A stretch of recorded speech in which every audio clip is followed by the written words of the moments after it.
नमस्कार, खबरों का पंचनामा देख रहे हैं आप। मैं हूं आपके साथ पूजा। हम लेकर आए हैं देश और दुनिया की 5 बड़ी खबरें, जिस पे चर्चा के लिए मेरे साथ स्टूडियो में मौजूद हैं कैपिटल टीवी के editor in chief doctor Manish Kumar. Doctor साहब, बहुत बहुत स्वागत है आपका। धन्यवाद। सबसे पहले नजर हेडलाइंस पर। अहमदाबाद प्लेन क्रैश की जांच हुई तेज, इमरजेंसी लोकेटर, ट्रांसमीटर और डीवीआर मलबे से बरामद। साथ ही AI-171 विमान का ब्लैक बॉक्स भी मिला।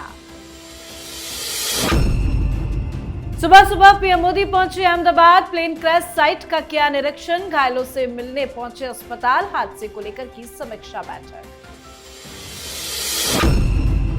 एक और युद्ध की शुरुआत, इजराइल का ईरान पर बड़ा अटैक, परमाणु ठिकानों को किया तबाह, वैज्ञानिकों सहित आर्मी चीफ की हुई मौत। 24 घंटे में ही खुल गई पाकिस्तान की पोल, अमेरिका के विक्ट्री डे में असीम मुनीर को नहीं मिला न्योता, मुनीर के विक्ट्री डे परेड में शामिल होने की थी खबर। क्रेडिट को ललाए डोनाल्ड ट्रंप फिर बोले, मैंने फोन कॉल करके दोनों देशों के बीच युद्ध रुकवाया, साथ ही कहा भारत पाकिस्तान को एक साथ लाऊंगा। खबरों की शुरुआत में सबसे पहले बात अहमदाबाद प्लेन क्रैश की। अहमदाबाद में हुए विमान हादसे की घटना ने हर किसी को झकझोर कर रखा है। हर किसी के मन में बस एक ही सवाल है कि यह हादसा हुआ तो हुआ कैसे।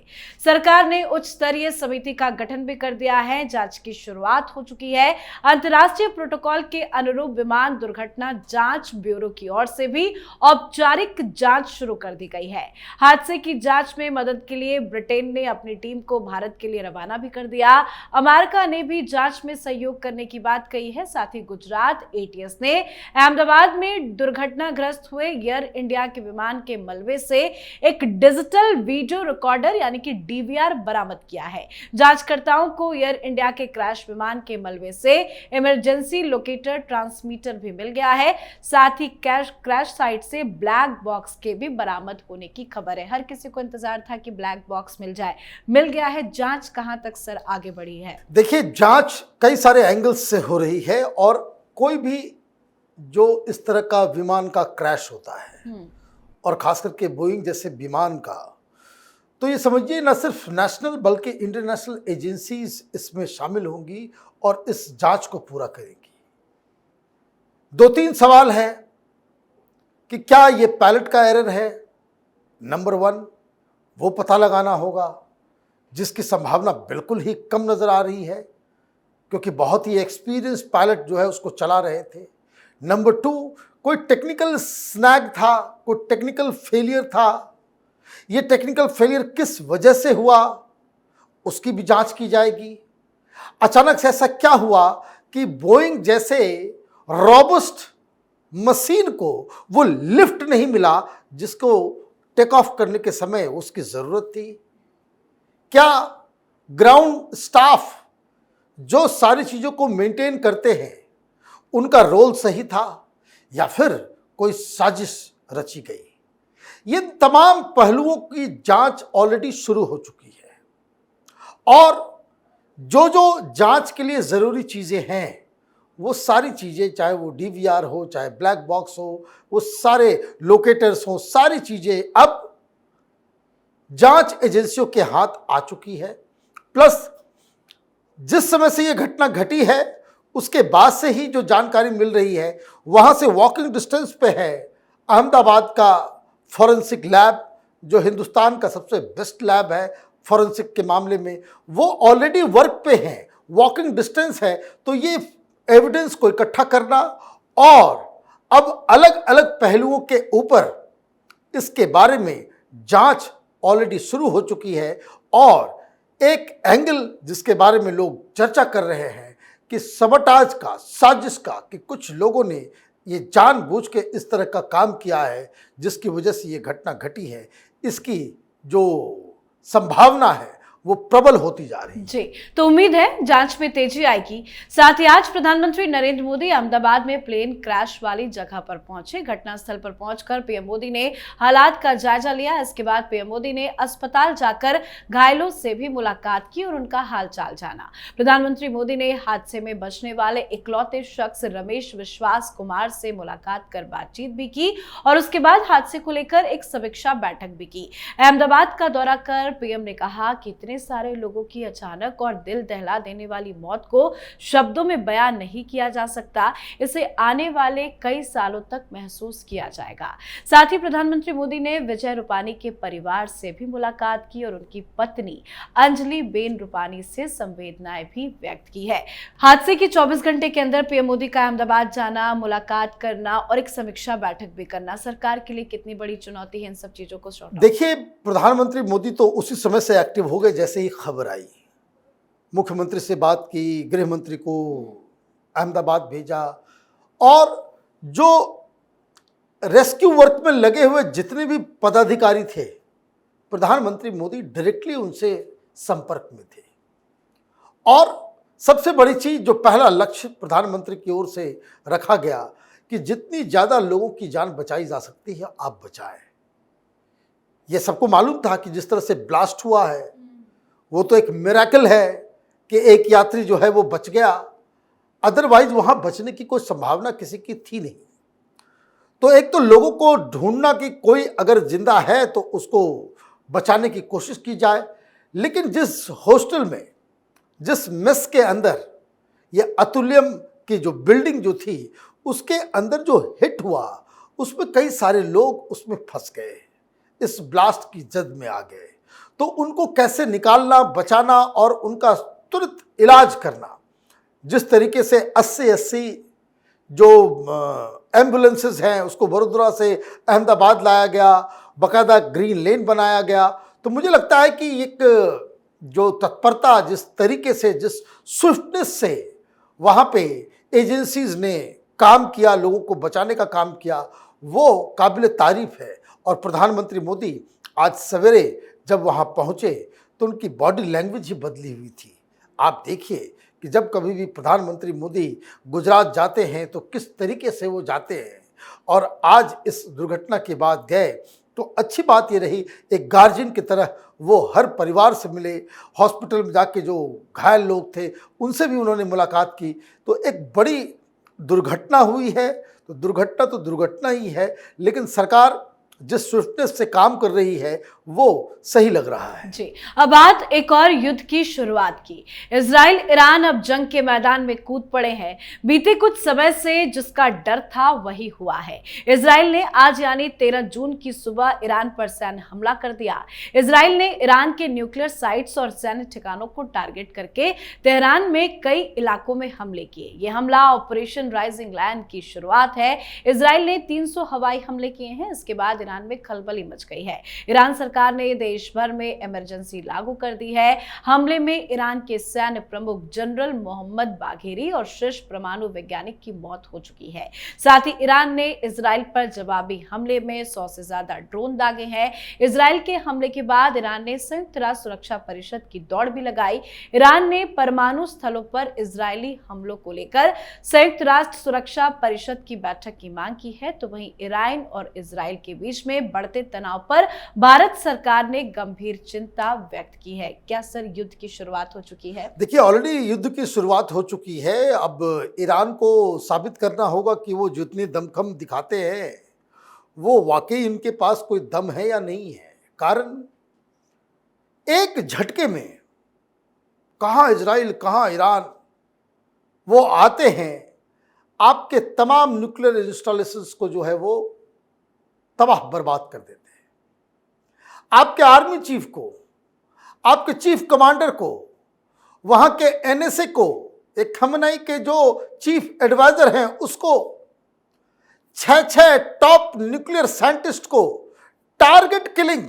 आप ये समझिए कि किस तरह की खुफिया जानकारी कि आज रात कौन व्यक्ति किस बिल्डिंग के किस कमरे में है, वहां आपने मिसाइल मारे तो आपने तो पूरी दुनिया को अचंभित कर दिया।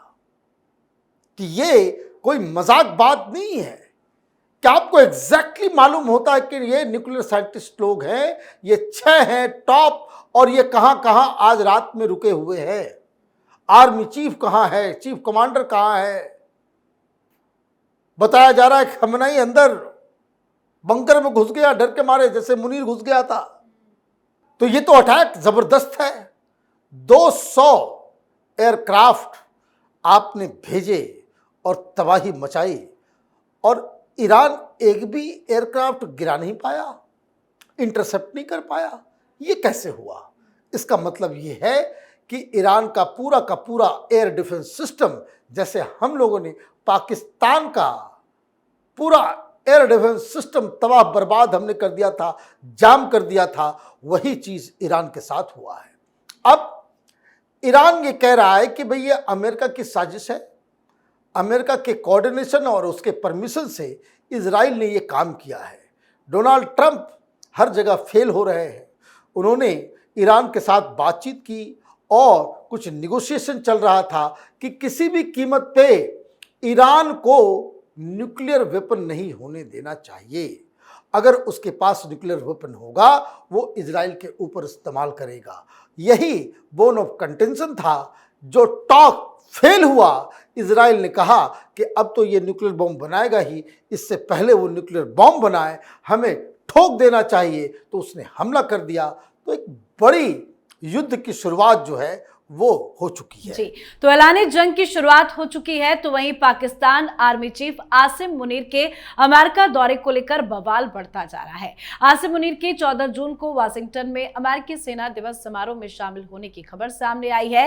अब तक तो खबरें यही थी कि मुनीर को अमेरिका ने न्योता भेजा है, पर पाकिस्तान का ये झूठ दुनिया के सामने आ गया है। खबरों के मुताबिक पाकिस्तानी जनरल आसिम मुनीर को विक्ट्री डे परेड में न्योता नहीं दिया गया है। मुनीर बस अमेरिका विजिट पर जा रहे हैं, जहां वो कुछ लोगों से मिलेंगे, और उनका ये दौरा विक्ट्री डे परेड के लिए नहीं हो रहा है। सर, इस तरह का झूठ क्यों फैलाया गया कि उन्हें न्योता मिला है? देखिए, उनको फंसाया गया है। अगर मौलाना मुनीर को जरा सा भी अक्ल होगा, उल्टे पांव भाग के पाकिस्तान आ जाओ, क्योंकि तुमको मुर्गा बनाया गया है अमेरिका के द्वारा। कल हमने स्टोरी की थी, और आज खबर आ रही कि भाई ईरान पे इजराइल ने हमला कर दिया, और इजराइल ने हमला किया, और पाकिस्तान का आर्मी चीफ कहां है? अमेरिका में बैठा हुआ है। ये ठीक वही परिदृश्य है कि जब यूक्रेन के ऊपर रूस ने हमला किया तो वो इमरान खान को बुला करके बैठे हुए थे कि अब बताओ भाई। अब वहां प्रेस वाले पूछेंगे, पेंटागन के साथ, वहां के अधिकारियों के साथ, सेंट्रल कमांड के आर्मी चीफ के साथ प्रेस कॉन्फ्रेंस करोगे, और ये प्रेस पूछेगी कि ये बताओ इजराइल और अमेरिका का ये जो ऑपरेशन चल रहा है ईरान के खिलाफ, तुम्हारी पोजीशन क्या है? क्या ईरान को न्यूक्लियर वेपन होना चाहिए? क्यों बात ये हो रही है? अभी जब ऑपरेशन सिंदूर के दौरान हम लोगों ने पाकिस्तान को ठोका तो ये भागा भागा तेहरान गया था, और तेहरान में जाकर के मुनीर ने और शहबाज शरीफ ने दोनों ही ने कहा था कि ईरान को न्यूक्लियर बम बनाने का पूरा अधिकार है। अब ये तो लग रहा है कि इजराइल और अमेरिका ने मिलके ये प्लान बनाया कि भाई ऐसे अटैक करना है, ऐसे ये करना है, क्योंकि बिना अमेरिका की सहमति और बिना कोऑर्डिनेशन से आप इतना बड़ा ऑपरेशन नहीं कर सकते। तो पाकिस्तान का रोल आ जाएगा इसमें। क्यों रोल आ जाएगा? अभी पाकिस्तान इज विथ ईरान। वहां की जनता, वहां के टेररिस्ट ग्रुप, वहां के सारे लोग पहले से ही लोग नाराज थे कि तुम अमेरिका के पास क्यों जा रहे हो, और अब ज्यूज ने हमला कर दिया, अमेरिका ने हमला कर दिया, तो मुस्लिम ममालिक के साथ तुम खड़े रहो। ये पाकिस्तान की जनता, वहाँ की सरकार चाह रही होगी, और मौलाना मुनीर वो वहाँ पेंटागन में अमेरिका के साथ बातचीत कर रहा होगा। आप समझिए कि किस तरह से इसको फंसा लिया गया है। इसलिए मैंने कहा अक्लमंदी इसी में है, भाग लो वहाँ से। 14 तक अगर टिक गए तो बर्बाद हो जाओगे। जी, अब बात आज की आखिरी खबर की। अमेरिका के राष्ट्रपति डोनाल्ड ट्रंप ने फिर बड़बोला बयान दिया है। उन्होंने कहा है कि वो किसी भी समस्या का समाधान करा सकते हैं। भारत और पाकिस्तान के बीच कश्मीर मुद्दे को लेकर एक सवाल पर उन्होंने कहा कि दोनों देशों के बीच लंबे समय से दुश्मनी चल रही है, दोनों देशों को साथ लाएंगे। साथ ही ट्रंप ने फिर से दावा किया कि फोन कॉल और व्यापार के जरिए मैंने भारत और पाकिस्तान के बीच युद्ध रुकवाया। उन्होंने कहा कि भारत की कार्रवाई के बाद हमला करने की बारी पाकिस्तान की थी। उन्होंने यह भी कहा कि पाकिस्तान हमला करने के लिए तैयार था, वो परमाणु हथियारों का उपयोग करने वाले थे, लेकिन मैंने उन्हें रोक दिया। ये बार बार एक ही तरह के बयान ट्रंप क्यों दे रहे हैं? देखिए, ये पाकिस्तान को वो मैं बताया ना कि बलि का बकरा बनाना चाह रहे हैं। ये बहुत सारे लोग सोच नहीं पा रहे थे कि आखिर करना क्या चाह रहा है अमेरिका। अब सारी बिसात जो है वो क्लियर नजर आ रही है कि यहाँ प्लान अमेरिका और इजराइल का ईरान के ऊपर धावा बोलने का, उसके न्यूक्लियर वेपन्स, उसके न्यूक्लियर जो इंस्टॉलेशंस जो है उन सब के ऊपर तबाही मचाने का, उसको कब्जा करने का। ट्रंप ने ये बयान दिया, उसके पहले ठीक जो बयान आया वो बयान ये आया कि किसी भी कीमत पे ईरान के पास कोई न्यूक्लियर वेपन नहीं होना चाहिए, और वो ये नहीं चाहते कि पाकिस्तान ये इस्लाम के नाम पे ईरान के साथ जाकर के खड़ा हो जाए। Then it will become a very difficult situation. तो पाकिस्तान इस ईरान इजराइल युद्ध से दूर रहे, इसलिए ये घेराबंदी की जा रही है। अदरवाइज कोई भी अक्लमंद आदमी इस चीज़ को जान रहा है कि तुमने 9वीं बार ये बात कह दी, और हर बार हिंदुस्तान की तरफ से कहा जाता है कि तुम्हारा इसमें कोई रोल नहीं है, तुमने कुछ नहीं किया। तो ये बार बार अमेरिका वो पाकिस्तान को फंसाने के लिए इस तरीके का बयान दे रहा है। जी, बहुत बहुत धन्यवाद सर समझाने के लिए। धन्यवाद। तो खबरों का पंचनामा में आज के लिए फिलहाल इतना ही। देश विदेश की बाकी खबरों और उनके सटीक एनालिसिस के लिए देखते रहिए कैपिटल टीवी। हमें लाइक कीजिए, शेयर कीजिए और कैपिटल टीवी को सब्सक्राइब कीजिए। नमस्कार।